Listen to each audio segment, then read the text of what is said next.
Écoutez, ça tombe bien, j'habite le quartier Paul Bert, donc je suis très sensibilisée à cet espace et à la nécessité de le relier avec la Loire, avec des activités toutes simples à taille humaine pour que le citoyen, l'habitant, le touriste puisse au quotidien, en fonction des saisons, du temps qu'il fait, pouvoir profiter de la Loire et ne pas rester simple spectateur. Afin de reconnecter la Loire à Tours-Nord, la mission Val-de-Loire et l'agence d'urbanisme de l'agglomération Tourangelle ont confié un projet d'expérimentation au Master 2 Environnement, Territoire et Paysage de la faculté de Tours. Donc l'idée, c'était de leur offrir un terrain de jeu pour faire leurs armes aussi en tant qu'étudiants et puis de venir nourrir notre réflexion qui après nous permettra de réfléchir avec les élus à ce qui peut être fait pour améliorer ce lien, pour imaginer d'autres usages entre la ville et ce fleuve. Depuis 2008, la mission Val-de-Loire confie chaque année des projets tutorés à ce Master 2 et accueille un des étudiants en apprentissage. Le recrutement des 15 étudiants est pluridisciplinaire et adapté à la thématique de la commande. Cette année, le groupe comprend des géographes, des juristes, des archéologues, des écologues ou encore un hydrologue. La valeur ajoutée du master, c'est de mettre ensemble des étudiants qui ont des parcours disciplinaires différents. Ils sont les meilleurs dans leur discipline.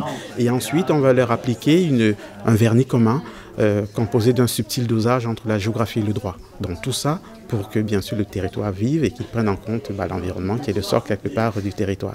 Le projet Habiter l'eau a constitué le fil rouge de leur année universitaire. La proposition finale s'articule autour de l'aménagement de cheminements vers le cours d'eau et la création d'activités en bord de fleuve.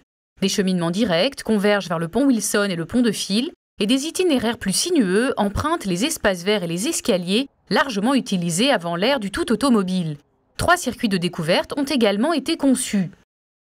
Quand on se balade à Tours, on privilégie le centre-ville et le Tour Nord est un peu abandonné, donc on a voulu créer des circuits de découverte.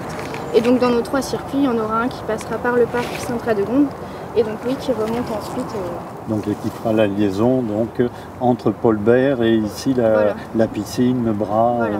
D'accord. Vous avez bien entendu, les étudiants envisagent de créer un bras de Loire et une piscine dans le parc de Saint-Radegonde.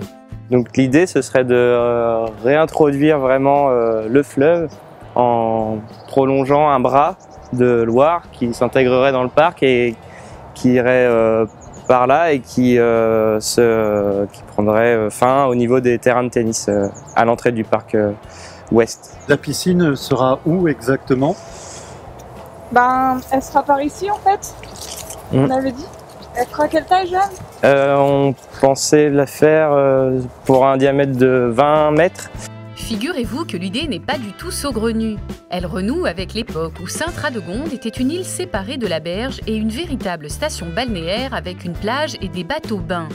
Pour renouer aussi avec la tradition des passeurs de Loire, les étudiants proposent que des gabarres de l'association Bout-à-Vent relient les guinguettes de Rochecorbon et de Tours avec une escale à Paul Bert. Et un autre bateau plus surprenant pourrait s'y amarrer.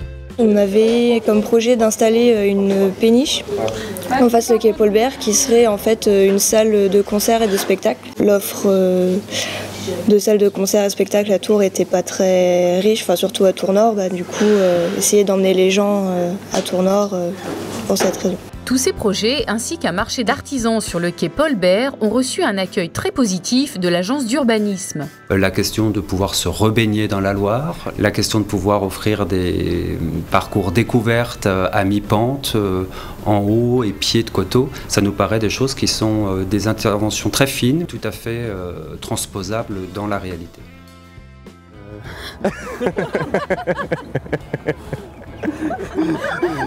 Vous faites pas un cahier comme des bêtisiers un bêtisier Je vous le ferai exprès.